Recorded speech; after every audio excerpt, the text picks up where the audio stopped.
Thank you. Hello, Chicago. How are you? Wow. Wow. Thank you so much. Thank you so much. Thank you. Thank you. That was an amazing welcome. I should explain something straight away.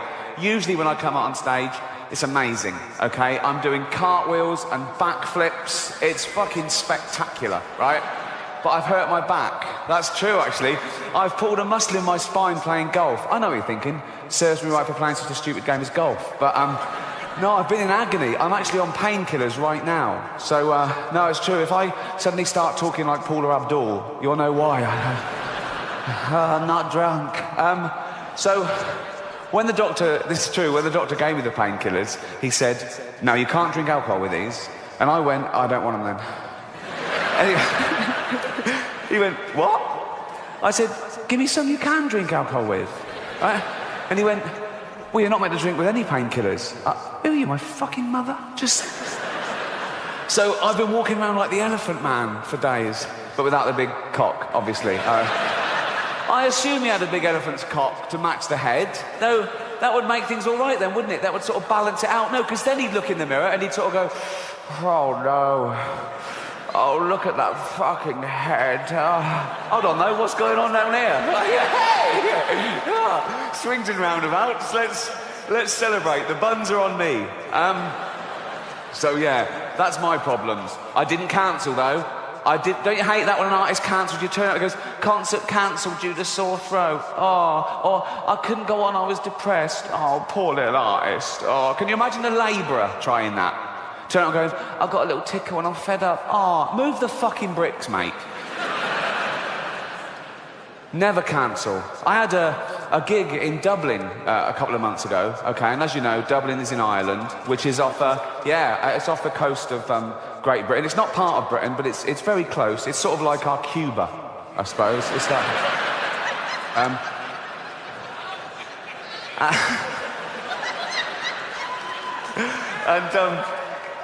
And so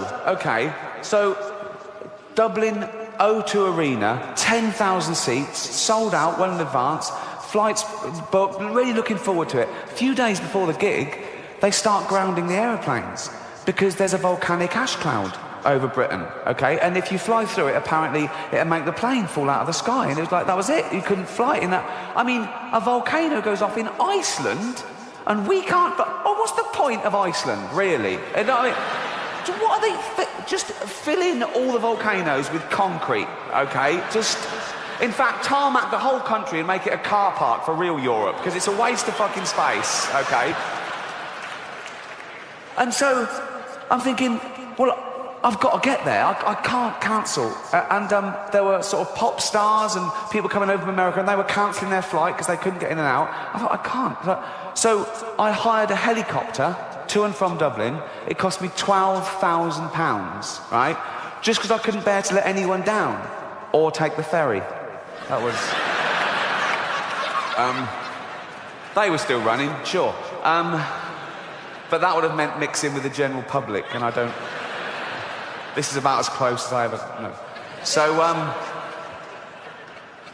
I don't know if you're affected by the volcanic ash cloud, but I had friends that were stuck all over the world, and they missed weddings and funerals, and they had to put themselves up in a hotel for extra days that they hadn't budgeted for, and they couldn't get their money back because the airlines were saying, no, we can't pay you because the insurance companies won't pay us because they're saying it's an act of God. Well, what isn't an act of God? No, if you believe in God, that's sort of a definition of him, isn't it? That he does everything. Isn't that right? Everything is an act of him. He's all-powerful, he's everywhere at once. He invented everything. There was nothing before him. He invented time, everything. He's across it all, okay? He doesn't miss a trick, and he's not absent-minded. A volcano going off isn't like him going, fuck, I left the oven on. You know, it's... And who are these insurance companies that can decide what is and isn't an act of God? How do they know, okay? Have they got a hotline to God? They call him up, do they? Ring, ring, ring, ring. Hello? Could I speak to God, please? Speaking. Oh, I didn't think you'd answer the phone yourself. What do you want? Oh, that volcanic ash cloud. Was that you? Yeah. Yes, that was an act of me, all right. So I shouldn't pay out. No, don't fucking pay him a penny, son. No. Brilliant, brilliant. While I've got you here, did you make a tree fall on Steve Baxter's car? There's a lot of Steve Baxters. Steve Baxter, 2 Acacia Road, Hounslow. It happened at 2:15 on the 3rd of June this year. 2:15, 3rd of June. No, that wasn't me. I was in Africa that day giving AIDS to babies.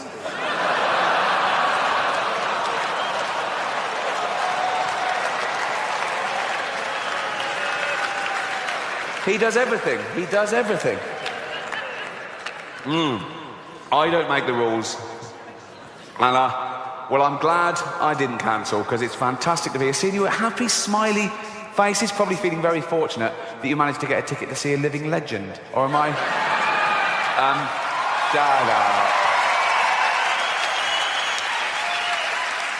I know. You lucky fuckers, you really...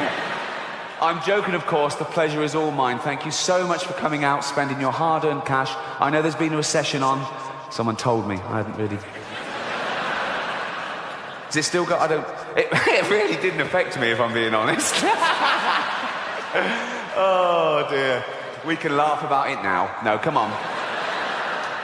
I don't understand the recession. It wasn't until last year I found out you could go into your bank and say, can I withdraw my cash? And they could go... No. What? No. Yeah, got it.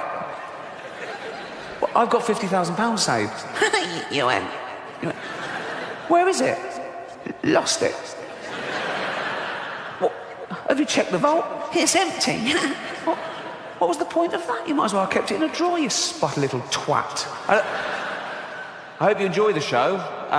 Well, you'll let me know, won't you? If I say something funny... you'll laugh, and I'll go, I'll keep that in for the rest of the tour. If I say something that isn't funny, you won't laugh, and I'll go, I'll lose that bit. So some bits tonight will be exclusive to you. They will be the shit bits, granted. Okay, let's start the show. Let's get on with it. No one wants to be here all night. You can have too much of a good thing, can't you? Like heroin. What? Although too much heroin is death. Basically, that's when you know you've had too much. You go, oh fuck, I'm dead. I'm fucked.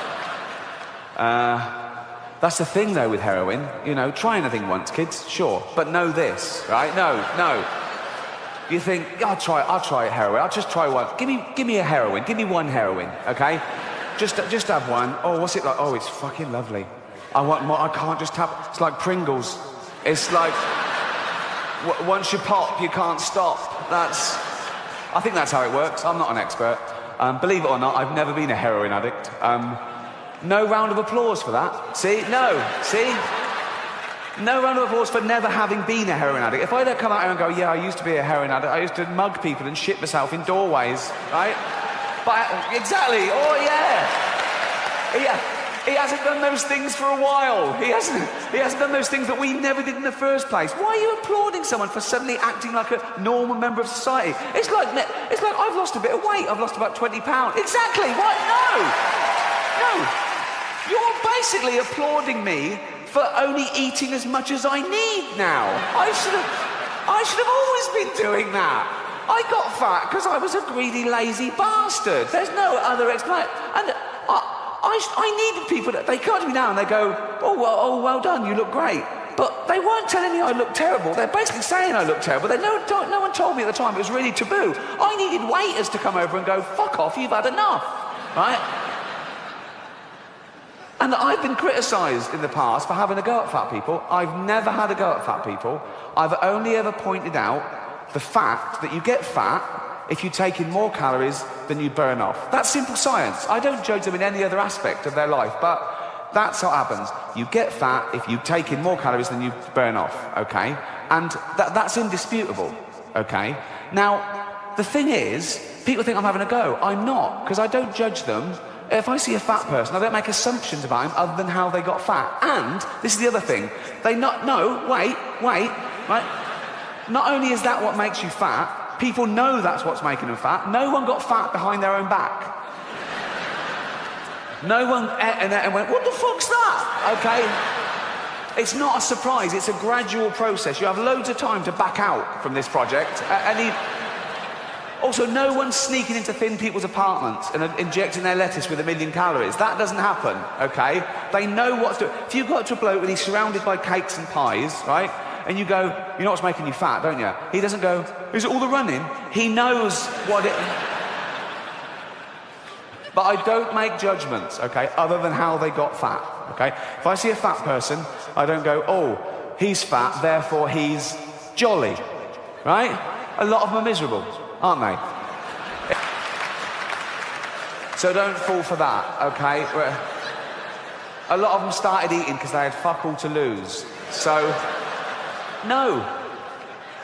But there's no stigma attached because people don't even want to use the word fat now because I think it's derogatory. It's a real taboo subject. So they use euphemisms. They go, oh, you know Brenda, the big girl.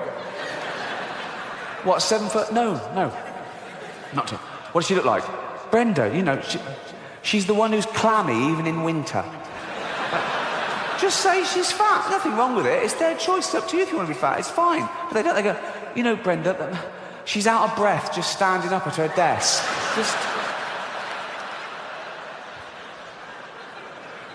But even though it is their own fault, and it is their own fault, I feel sorry for them, right?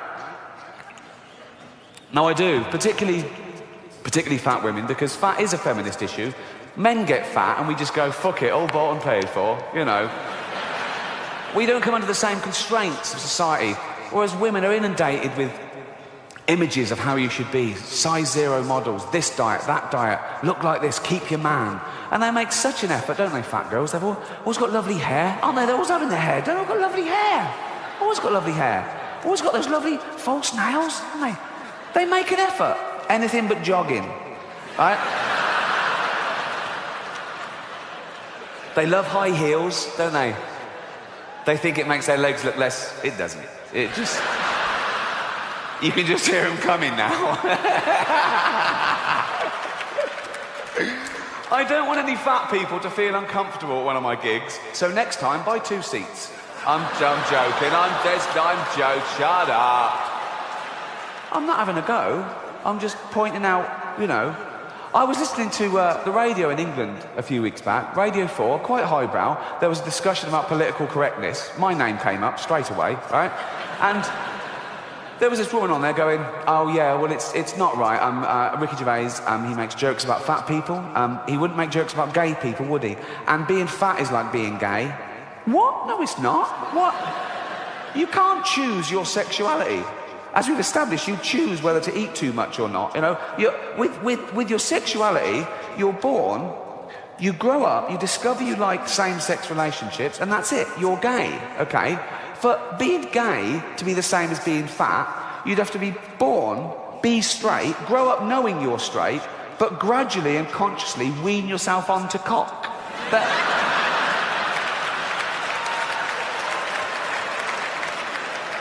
Oh. Happy 16th birthday, son. This is Raoul. Suck his cock. Sorry, father? Suck his cock. 16 now, suck his cock. I'm heterosexual. Oh, with his newfangled words. Suck his cock. Come on. I don't like cock, father. Doesn't like cock. How do you know if you've never tried it? Suck his cock. Suck one cock. Suck... that's not sucking it, that's playing with it. Put it in your mouth. Put it... Look, have a go, you might like it. Oh, it's not so bad, is it?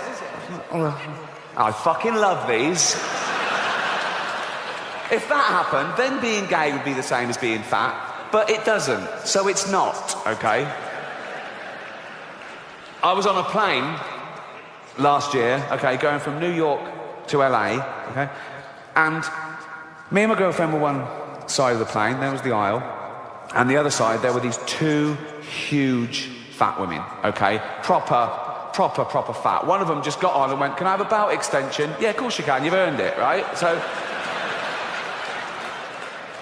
proper. In fact, I was thinking of calling the pilot out and going, should one of us swap with one of them? Otherwise, we're just going to Canada. Do you know what I mean? And one of them was even fatter than the other one, okay? And she was there, and she got on the plane with one of those takeaway buckets of fast food. Bucket! I mean, there's your first clue. When did that happen? When did fat people just give up? When did they go into a shop and go, oh, fuck it, just treat me like a farmyard animal? Really? Give me it in a bucket. In fact, just strap it to my fucking head, and I'll just... A bucket? Really? You want your meal in a bucket? Yes. Right? So, she's there, and she's chowing down, right? And I swear, she turns to her fat friend and says, this is the best fried chicken I've had all day.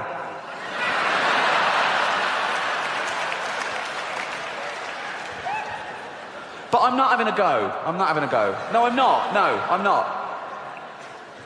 Because even though it is their own fault, and it is their own fault, I don't know if you know this about fat people, they fucking love cake. They love it. They love it, right? And I blame the food industries, because you go into a supermarket and it's just packed with that stuff. Everything's packed with hydrogenated fats and extra calories and sugar and butter and everything, and they love that, okay? And there's always a big door, isn't there, to a supermarket? It's always, they've got a quadruple door, isn't it? No one's ever been too fat to get through the door of a supermarket, okay? And it opens automatically, so they don't have to waste calories pushing anything. There's just, and it's a good job it opens automatically, because usually it's glass and they can see the pie from down the road and they're in like that. Grazing, right? So, I say, keep the big door. Keep the big door. Sure, keep the big door. Come on, fat people. Come in you go. But when they get in there, it's all fresh fruit and veg. It's all whole grain. It's all stuff that's good for you, okay? Of course, they'll be confused at first. They go, well, that's not real food to them. They think Brussels sprouts is packaging, right? They're looking, where's the cakes? Where's the cakes? The cakes are over here. But the cakes are through a different door. But this door is human-sized, okay? So now they go, there's the cakes. They go, oh fuck, I can't get in. I can't get through the fucking door. I can't. And they're starving. They go, oh God, what's this? I've got to eat some, what's this, a banana? Right. And they go back, oh no, I still can't. Back and have a carrot. They're back and forth for days, and the fat's falling off them. Soon they can slip through the door and have a cake. They can't get out again. No, but I mean... But we've got to do something. We've got to intervene. And people say, no, it's nothing to do with you. It's up to them. It's their body. It's their life. And that's true.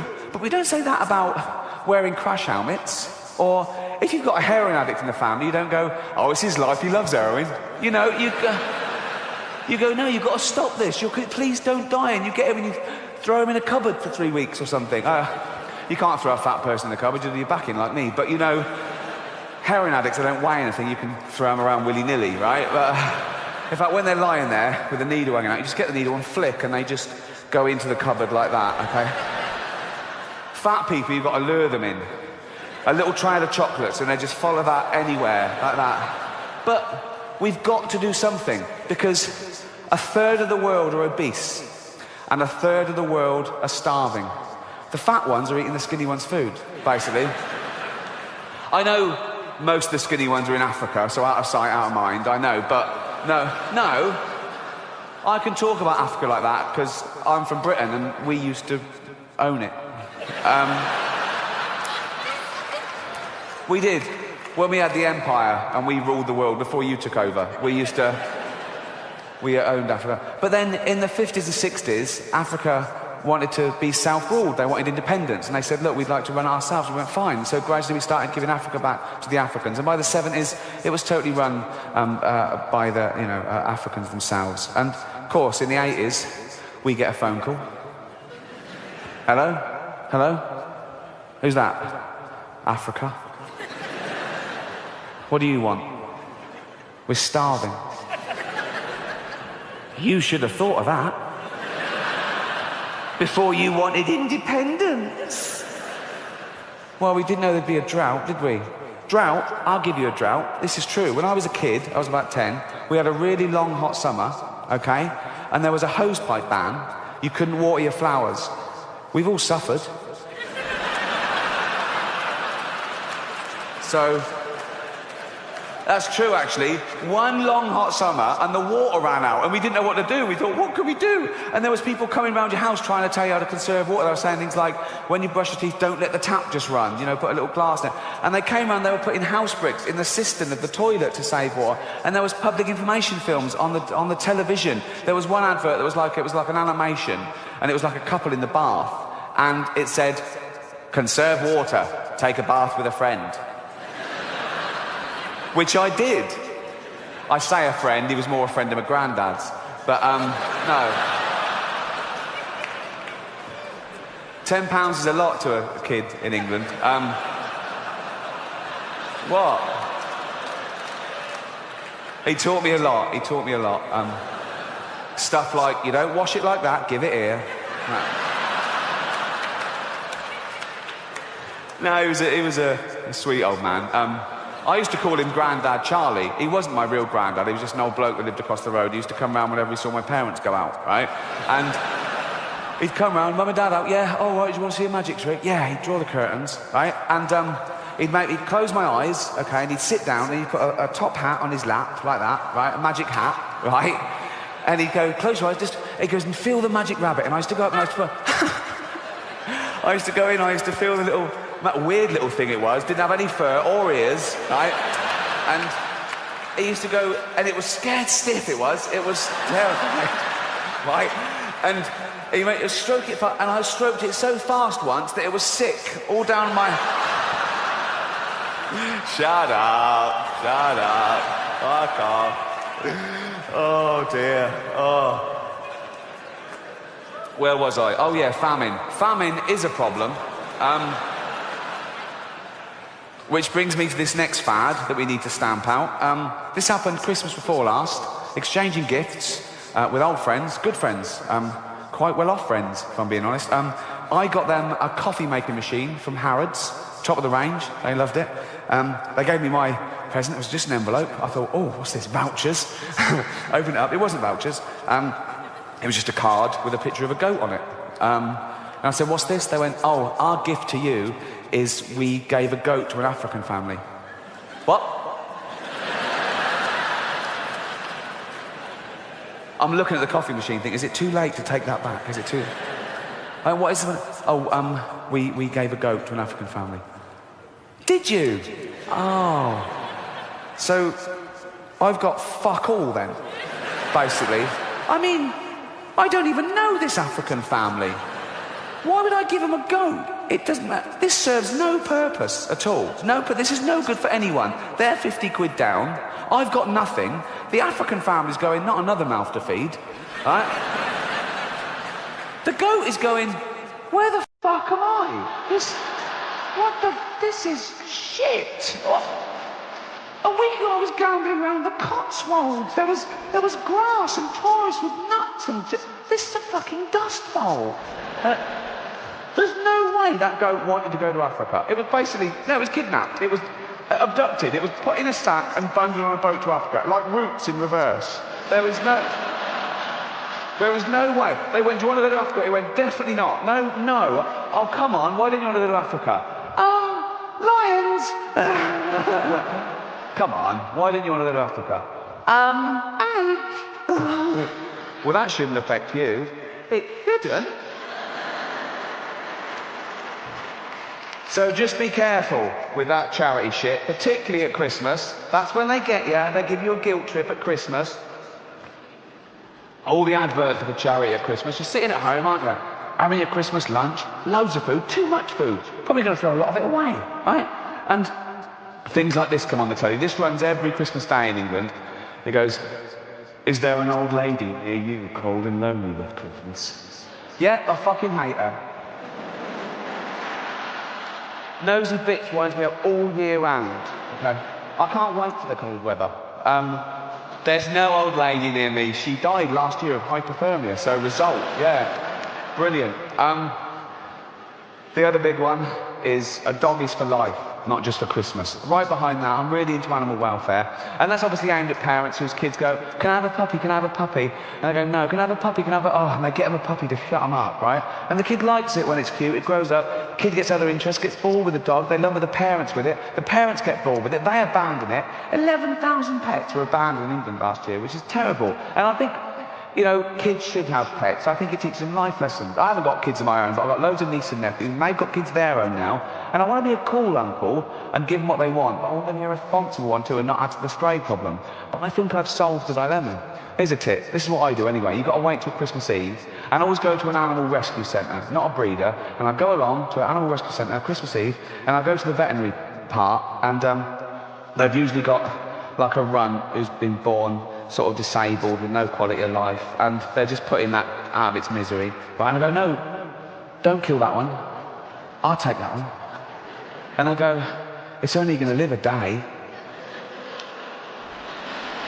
Perfect. Perfect. So, and I run home, I'm going, don't die yet, don't die yet. A little bit of Starbucks, and I rush in, I call my niece, she comes running, Uncle Ricky, got your puppy. Oh, Uncle Ricky got me a puppy. Yeah, your best uncle got you a puppy. Yeah, go and play with it, quick. Go and play with it. And she takes it to bed with her Christmas Eve, and she sleeps with it. She wakes up, Christmas Day, it's dead, cold, stiff, gone. So, result, not a problem. And they always come down the next day, they go, oh, my puppy's dead, my puppy's dead. I go, oh, what, the puppy your uncle got you, he did his bit, and whatever happened after that isn't his problem. They go, yeah. And I go, oh, maybe you rolled over on it in the night. Oh, did I? Oh, no. Oh, no. And they start going, I killed my puppy, I killed my puppy. I go, no, you didn't kill your puppy. Jesus killed your puppy. On his birthday. Because you didn't spend enough on your uncle's Christmas present. They usually buck their ideas up the next year.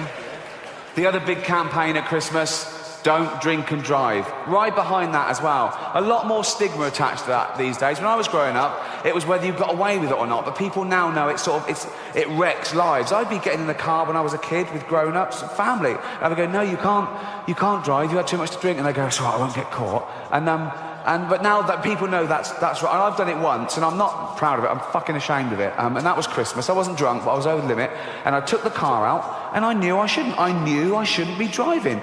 But I learnt my lesson, because I nearly killed an old woman. And no, in the end, I didn't kill her. In the end, I just raped her.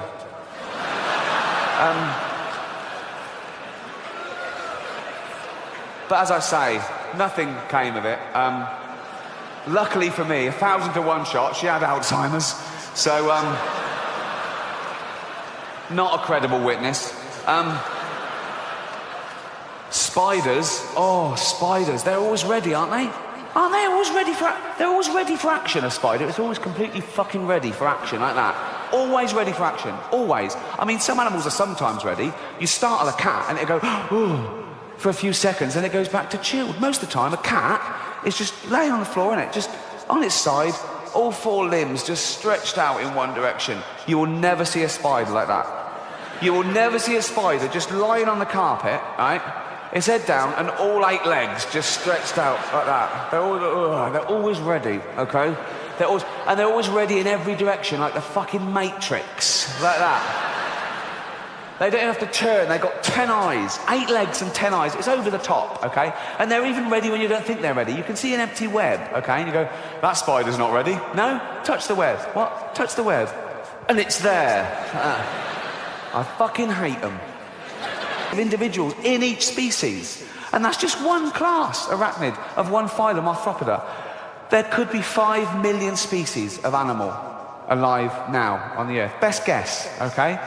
And that's 1% of all animal species that have ever existed. 99% of all animal species that ever existed are now extinct, and that remaining 1% is 5 million strong. Take one of those species, termites. If we were to weigh every termite alive now, it would be 10 times the tonnage of every human being on Earth. And it's statistics like that that make me think that this book isn't totally accurate.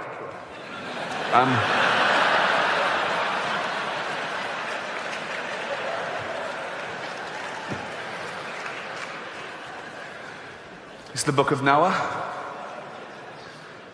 the children's edition. I actually got this awarded to me when I used to go to Sunday school every week. I believed in all this till I was 8.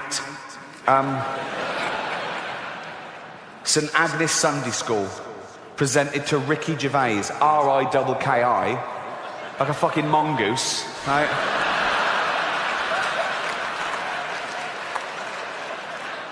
For regular attendance, not even for being good at anything, just for turning up, right? He's always here, give him a prize, he'll be back. Thank you, thank you. Let's have a look at the evidence. Long, long ago, when God first made the earth, I'll let both those points go, we haven't got time. Right. Long, long ago, by the way, according to the Bible, is 5,000 years. According to the Old Testament, the earth is no older than 5,000 years old, okay? It's actually 4.6 billion years old. Let's pop that in. Pop that. 4.6 billion years ago, when God first made the earth and sky, all right, don't big it up, it's like, it comes as a package, really, doesn't it? I mean, do you know what I mean? The sky was never an optional extra. It's like, made you a planet, I can't breathe. Would you like an atmosphere? Of course I fucking would. So, well done, but everything was peaceful, everything beautiful. God made human beings too, and he wanted them to be good like himself. Arrogant. Right. But very soon they wanted their own way. They would not listen to God. They became wicked and did wicked things. Look at them doing wicked things there. You don't get much more wicked than that, do you? Fuck off. Oh, fuck off, wicked. Really. Fuck off, wicked. Really. Ah. God just looking on. Oh, carry on. See what happens. See what happens. Oh, see what happens. Yeah. Oh, see what happens. Bloke there running off with a big bag of money. Don't put it in a bank, you cunt. Right.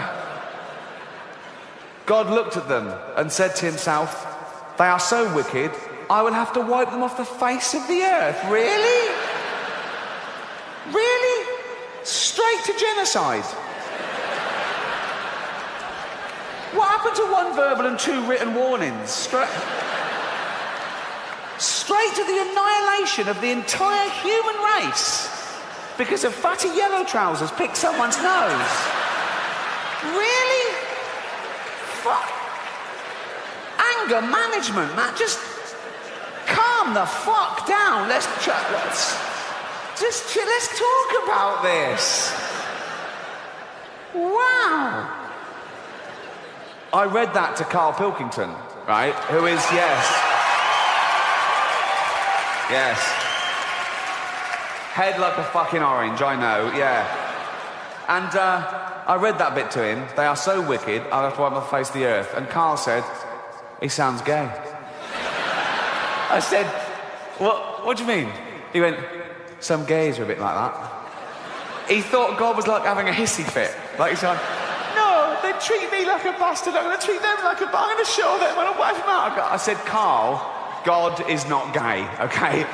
Read the Bible, he hates them.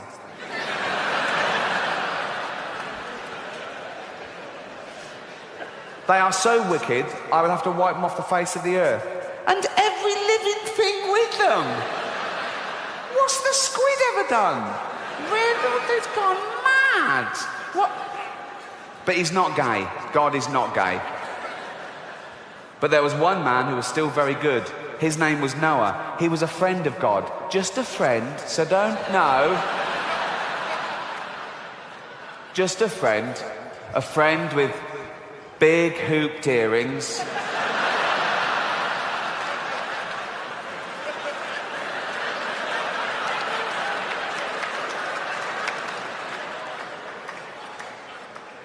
Rouge. What's he doing? He lives in a cave. What's he doing with this? What are you doing? Seeing God.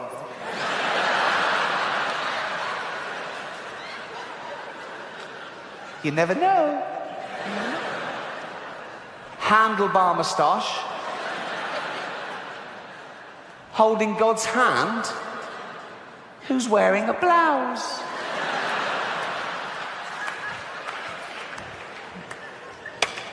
God is not gay. God said to Noah, I am so angry with men.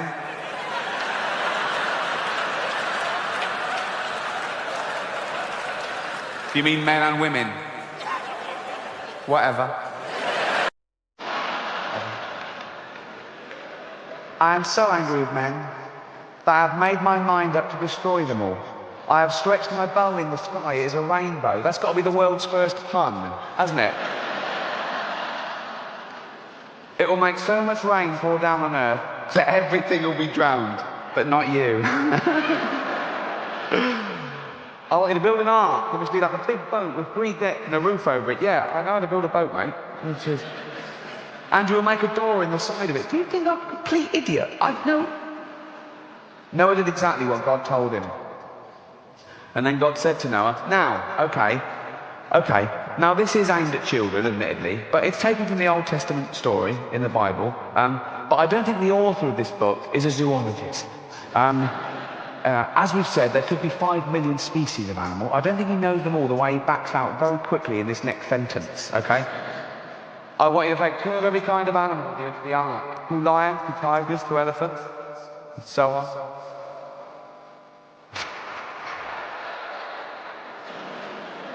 What? I've got lions, tigers, elephants, so on. On you go. Look after them well and keep them alive. And Noah did what God said. Now I wanted to study that scenario. Okay, so God is angry with mankind. He's fed up with them. They're wicked, right? He's going to wipe them out and just start again with Noah and his wife. He's angry with the animals too, for some reason. So he's going to start again with just 2 of each species. He calls a flood. They build an ark. Noah goes, right, 2 of every species. 2, just 2. Right, quick. First 2. Oh, there's a stampede. 2 elephants. 2 toucans. Just walking.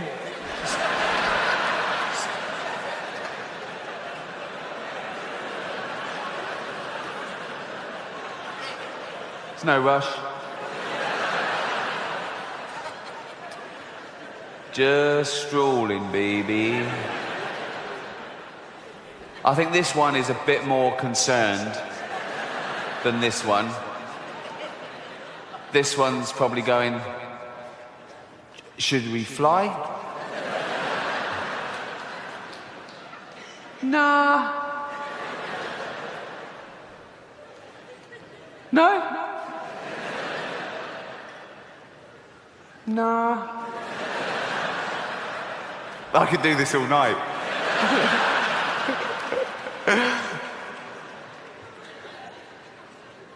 No?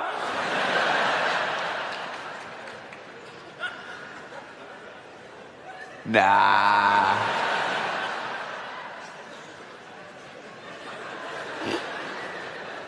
Sure? Yeah. I mean, we've got wings. We've got feet as well. Why don't you want to push in? That elephant's looking at me funny.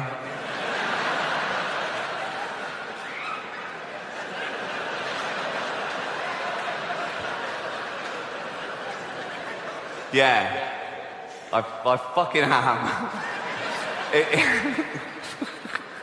If you try and push in, I'm going to stamp on you, you big-nosed twat. Hold on, who are you calling big nose? What do you mean? No, it just... pot calling kettle black. What the fuck does that mean? What does pot... Well, you know, if a pot's... I'll forget it. I can't forget it, I'm a fucking elephant.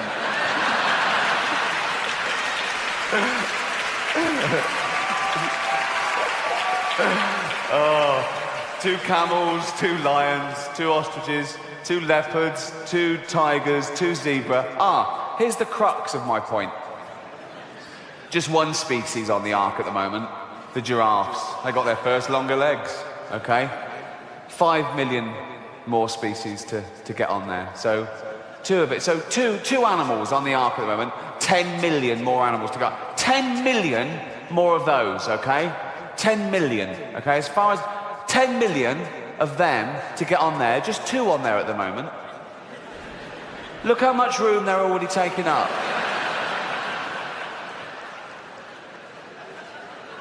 It's at a third capacity. What's it going to be like on there when these two fat cunts get on?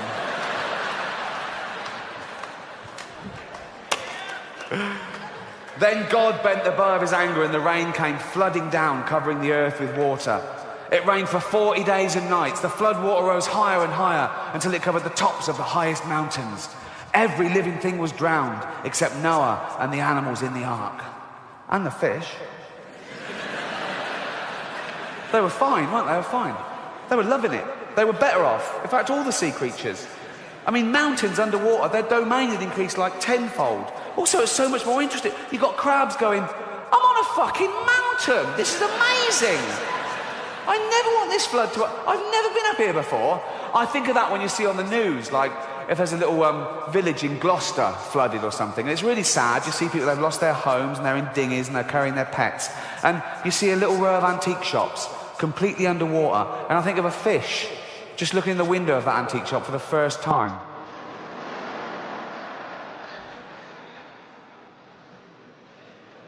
So that's a fez long.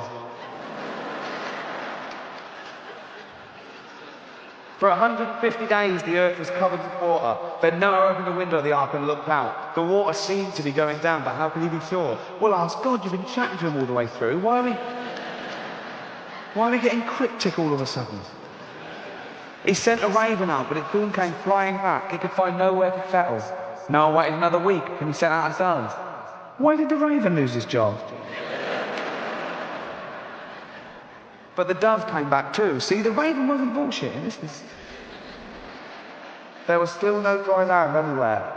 But one day the dove flew out, and why did the dove get a second go and not the raven? Racist. For living things. The first thing Noah did was build an altar.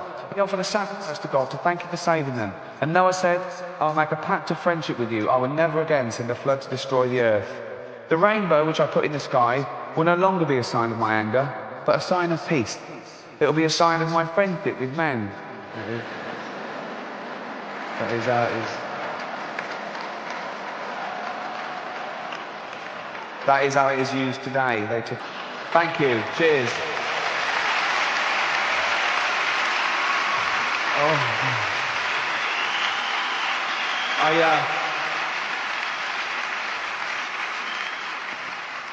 I read that whole book to Carl, and he believed it all. Why wouldn't he? It's written down. And I said, Carl, think, how could they get 10 million animals on a boat? Carl went, they said it was a big boat. Yeah, they did, that's true. I said, but they're all part of the food chain. They would have literally had to have eaten each other to survive. Why didn't the lion eat the antelope? Why didn't the spider eat the fly? And Carl said, because in a crisis you all pull together. Amazing. I'd love to do a book of his quotes. I love books of quotations. I love just reading them for pleasure. I've got a few of these compilations, and one of my heroes is Winston Churchill. And when I read Give us the tools and we will finish the job, I thought, how inspiring. And when I read Never in the field of human conflict was so much owed by so many to so few, I thought, how patriotic. And when I read It is a good thing for an uneducated man to read books of quotations, I thought, you cheeky fat git. People always say to me that Oscar Wilde was the greatest genius that's ever lived. Let's have a look at the evidence, okay? Here's one of his. They become like their mother. That is their tragedy. No man does. That is his.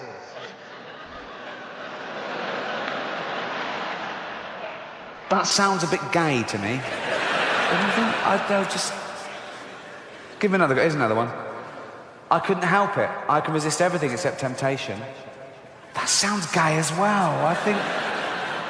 I want to start that with an ooh. I want to go, oh, I couldn't help it. Do you know what I mean? And I want to end it with, I can resist everything except temptation. Chance to be a fine thing. You know, And when he went through customs in New York all those years ago, and the customs officer, just doing his job, said, have you anything to declare? Oscar Wilde famously said, nothing but my genius. Ooh.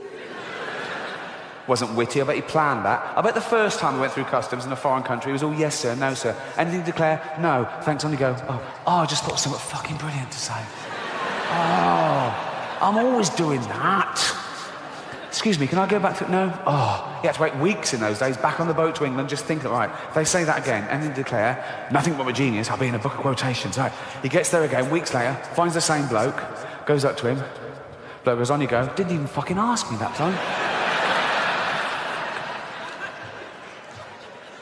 Excuse me, I didn't ask me if anything... Random, fucking random, right? Back on the boat, 3 weeks later, gets there this time, finds the same bloke. This time he's starting looking shifty, so he gets picked out like that, right? Bloke goes, right? Did you buy anything? That's not the question. Say, have you anything to declare? Okay, have you anything to declare? Nothing but my genius. Who's the butt plugs? They're mine.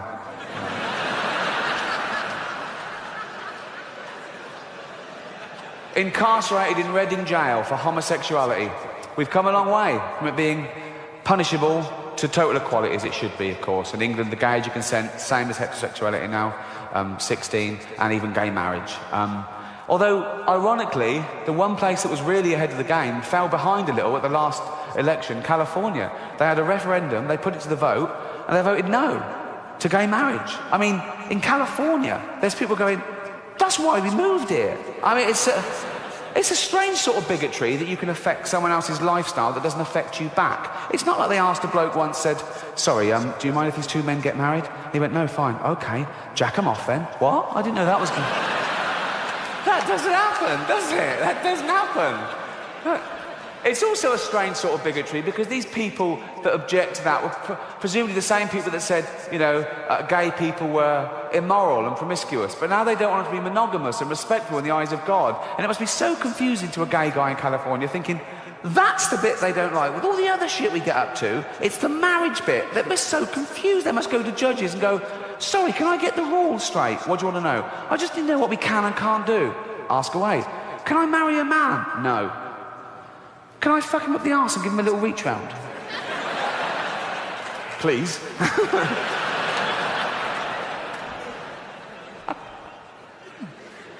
Can't marry him? No. But and the little...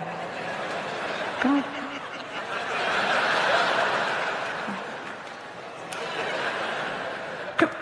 Can I pick up a stranger in the bushes and take him home and jizz on him and throw him out in the morning all crusty and homeless? Of course you can, yeah. But I couldn't marry him, no. No, and don't ask again. No. Could I line up 15 men? I'm just riffing here.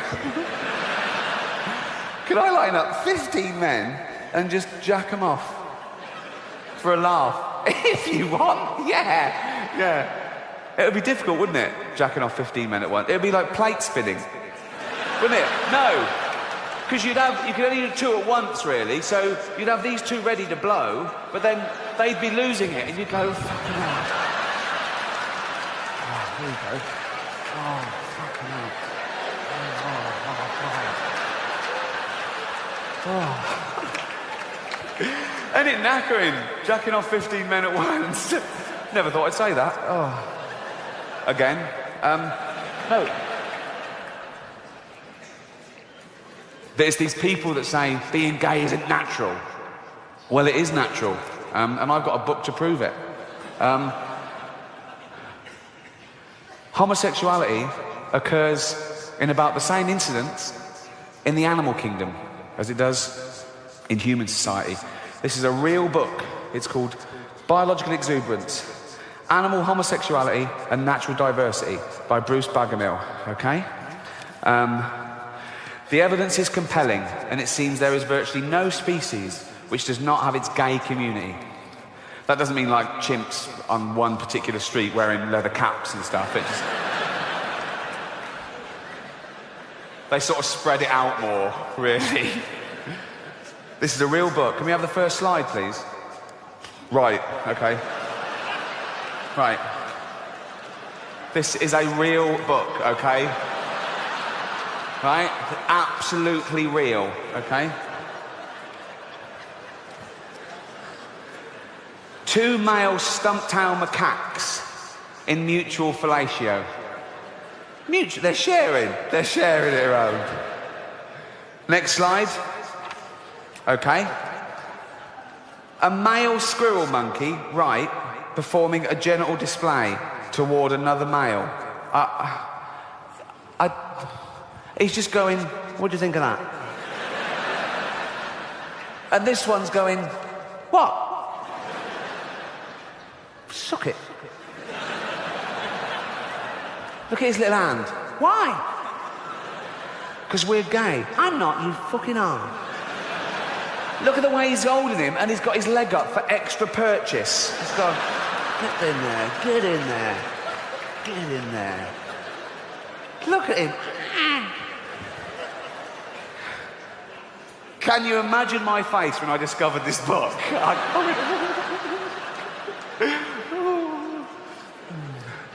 Next slide, please. Okay.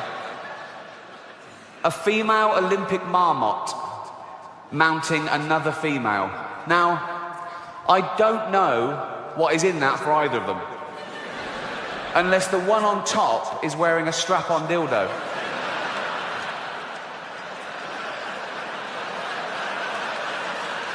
One more slide. Oh, this is a doozy. Okay. 2 forms of copulation between male dolphins. Genital slit or anal penetration above, and below, blowhole penetration. Oh yeah. Oh yeah.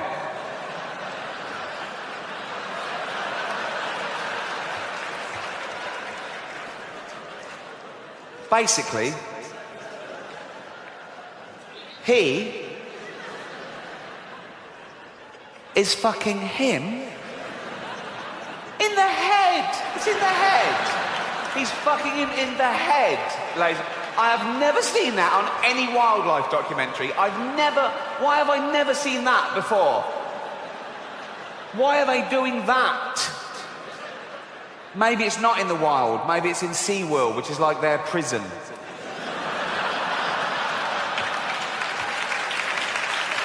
And they're going, fuck's sake. They put in 2 males. Some people think we're fish. We might as well fucking do it, okay? I mean, look at his face.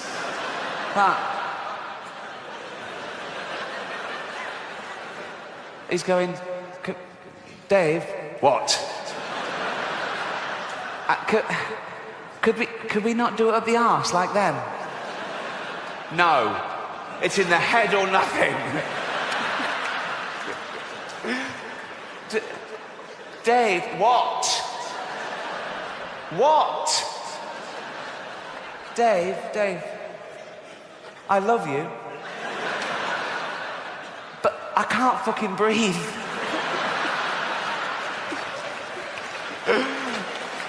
That is a real book. That is a real book. Can we have that? Look. I love the fact that he found like a turkey in drag to show how gay animals can be. The gayest animal in the world. I hope I haven't offended anyone with any of the subject. No, I do. That's not the point. I don't try and offend. If I have offended anyone, and I'm sure I have, I don't apologise.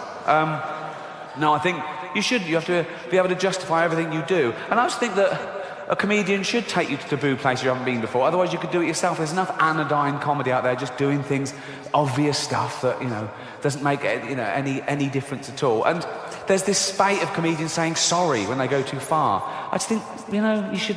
They go, oh, sorry, I didn't mean it. Well, you should know better then. There's also a witch hunt at the moment with people saying, oh, is there anything you shouldn't make a joke about? No, there's nothing you shouldn't joke about. It depends what the joke is.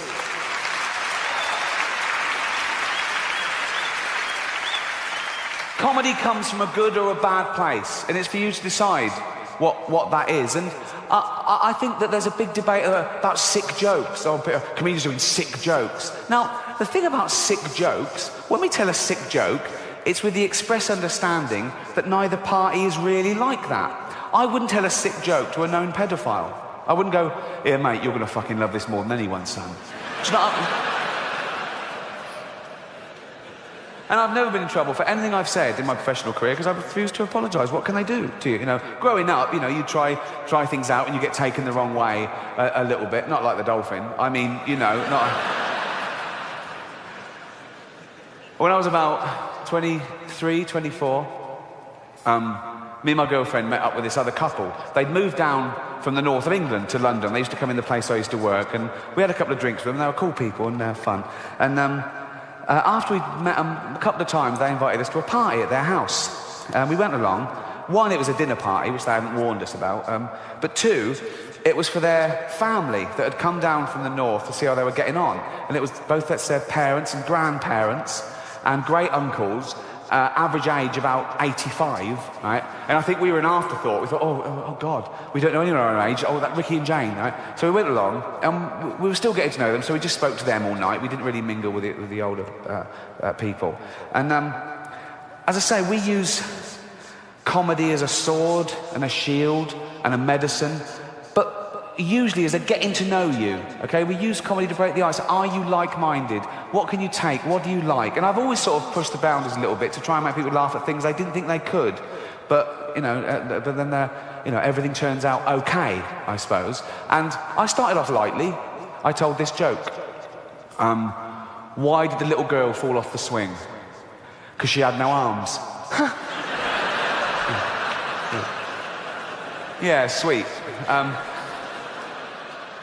And they laughed a little bit louder than that. There was only two of them, so thanks, right? No, so I thought, okay, they get it. They like so, and so you up the ante a little bit. I don't you push. And I told this joke. Oh, I need a drink. Start the car? Seriously? Right. I told this joke. Made sure the old people couldn't hear. Like that. I went, okay. Father, sitting at home, just reading the newspaper. This little girl comes running in. She's only 6. Hello, darling. Hello, Daddy. You've been playing? Yeah. In the park? Yeah. With your friends? Well, until the man came along. Till the man came along? Yeah, a man came along, and he asked my friends to leave, so it was just me and him. Darling, come over. Whatever happened, none of it was your fault, okay, darling? None of it was your fault. But tell Daddy every detail. What happened? He took me behind a tree so no one could see what we were doing. Oh, God, darling, and then what happened? He took my dress off. Oh, God, what happened next? What happened? He took his thing out. Oh, God, darling, and then what happened? Nothing, that was it. Oh, well, make something up.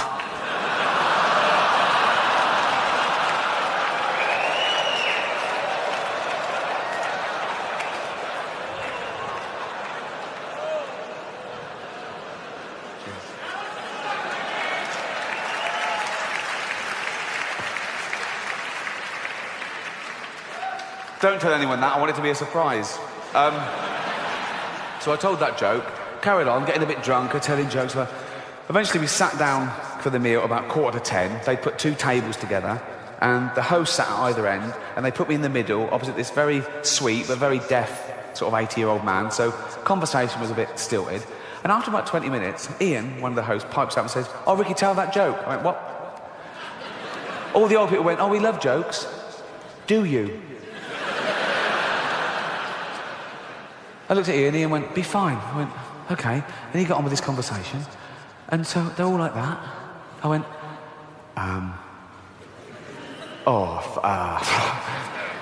father sitting at home reading the paper. Little girl comes running, told the whole joke, got to the bit, "Well, make something up." They went, silence.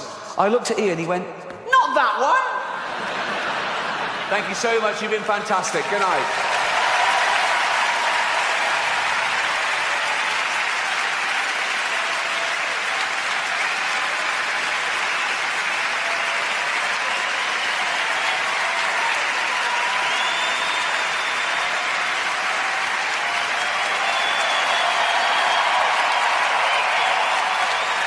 Thank you. Thank you very much. Thank you so much. Cheers. Thank you. Fantastic. Thank you so much. I fucking love Chicago. Isn't it brilliant?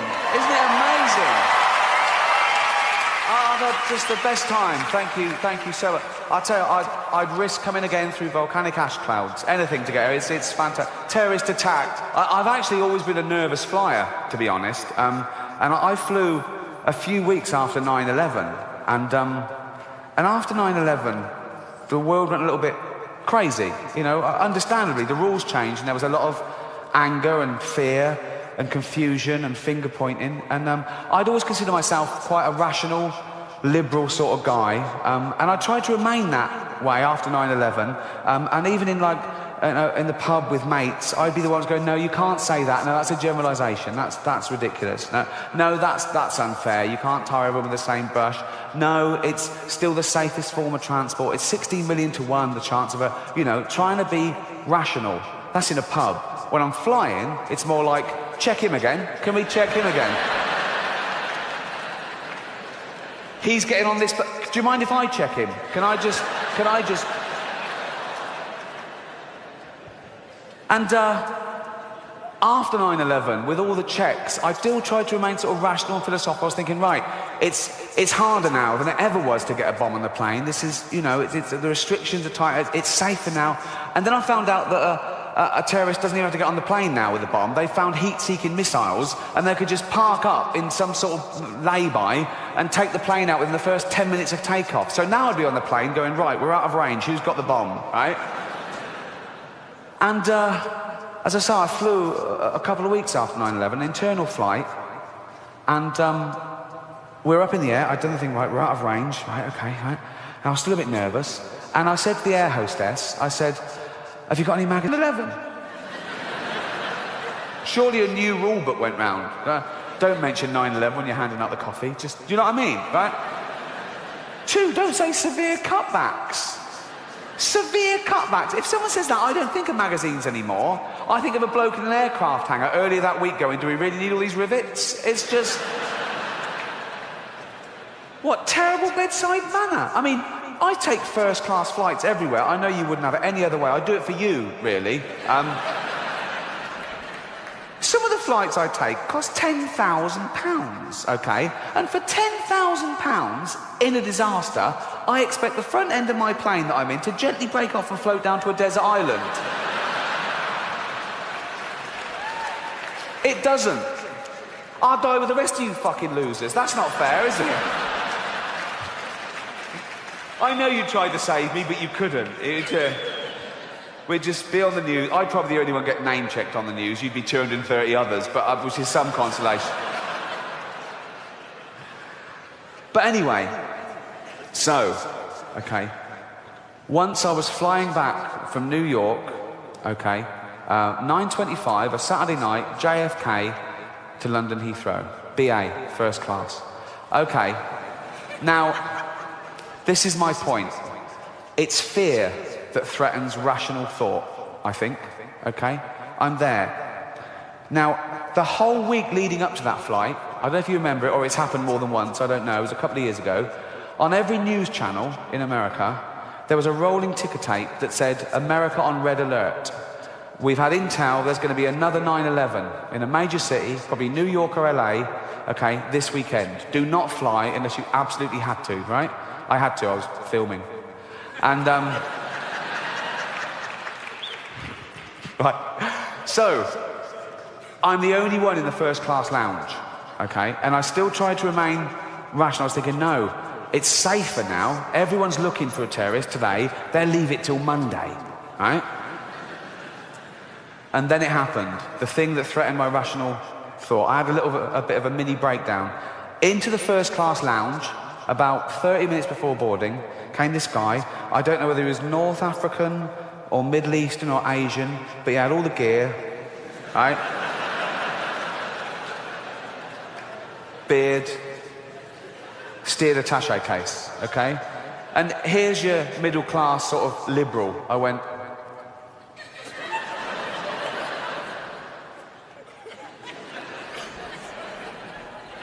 I was suddenly engaging staff in sort of banal conversation, going, flight on time? They're going, yeah. What's the weather like in London? Like they were going to go, it's a bit cloudy, but there he is, right? Didn't happen. So I'm left there, right? And I'm looking over at him, And I'm thinking of all the running up to it and the week, all the news and everything. But now there's a fight between good and evil, between rational and irrational, okay? This one goes, "Ooh, that's a suicide bomber." Oh, don't be stupid. Of course it isn't. It is. How do you know? That's what they look like. What? Beard. Don't be stupid, right? Then he makes a phone call, and I couldn't understand what he was saying, but he sounded a bit angry, okay? This one goes, "Oh, we made a phone call," right? This one, "No, you just made a phone call." "Yeah, but not in foreign." Right? So shut up, right? He's been checked, like the rest of us have been checked. Did they check the beard? Yeah, they checked the beard. Yeah, they checked the beard, right? And then I'm looking at him, must have been absent-minded with all this going on in my head, and he catches me looking, and he does this. He goes, "Oh, he knows, right?" This one goes, "No, he knows why you're looking at him. He's had that sort of prejudice for months now. Stop looking at him." "Yeah, the beard." Yeah, right? But this one starts winning. The fear starts beating all the rational thought in the world. And he was going, "No, but it could be." "Well, yeah, it could be. Probably not." "Well, no. The stats are up today." "Yeah, but still, it won't happen. Don't say it won't happen to us. People of 9/11 said it wouldn't happen to them." "Yeah, but all the tests, yeah, well, they find new ways of getting through our detection, then we have to up again." "Yeah, you're right." And suddenly I thought, oh my God, this is it. This is it. And that wave of nausea, and you suddenly realise, oh my God, I'm witnessing this. This one goes, "Okay, right, let's report him." This one goes, "No." "Why?" "In case someone thinks we're racist." "No, fuck that. Let's report him and be a wrong, embarrassed, live racist, just in case, right?" And I go, "No, so I don't. And so now I think he is a suicide bomber, and I think I'm going to get on the plane and die, but I'm not going to do anything about it." And I'm nearly in tears. And all this happens in a few moments. And I look over, and he's joined by his wife, who's got all the gear, and his two little girls, okay? And I suddenly go, oh, of course he's not a fucking suicide bomber. If you're off to see 72 virgins, you don't take the wife and kids along. Right? So, no, true. And I got on the plane, and of course he wasn't a terrorist, and I was sort of a bit embarrassed, and I saw the funny side of it, and I was relieved and everything. And he was a businessman and a family man. He was playing with his two little girls who kept running up and down and banging into my chair. He wasn't doing anything about that at all, okay? Nothing about that at all, okay? And he was sort of chasing them, and they were squealing really hard, going through. After half an hour, I was hoping someone would blow the fucking plane up, to be honest. But a really weird thing happened during that period. I got so paranoid about terrorist attack that I started taking private jets and helicopters everywhere just because I was so rich. No. No, again, my philosophy was, I'm the only person on this plane and I definitely haven't got a bomb. So we're all right, you know. And I was taking a helicopter one day, and I was waiting on a helipad, okay? Rewind 2 days before that. I'm at home, having my cereal, my Cheerios, and there's a carton of milk there with the missing person things on the back. And I've seen 1,000 of them, okay? This one was slightly different, because it was a missing child, which is always sadder. Well, no, it's sad when anyone goes missing, but presumably because of her age, this was an abduction, and, you know. And it was also the language, it was a plea from the mother, and it was the wording. She just said the name of the little girl, which I won't say, I remember it, and the day and place where she was last seen. And she just said, 5 years old, blonde hair, blue eyes, always happy, please help me.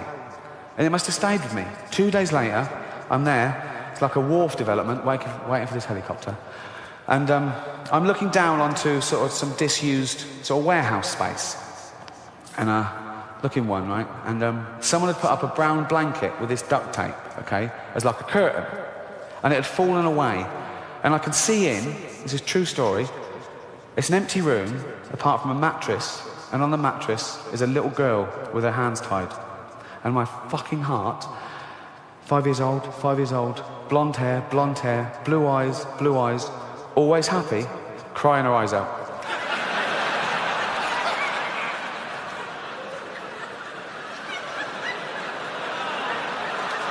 What?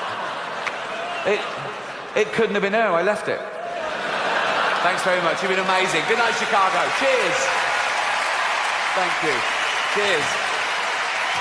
Oh, thank you so much. Thank you so much. Thank you. Cheers. Thank you.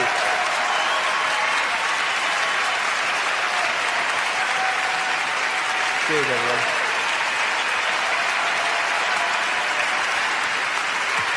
Good night, everyone. Thank you.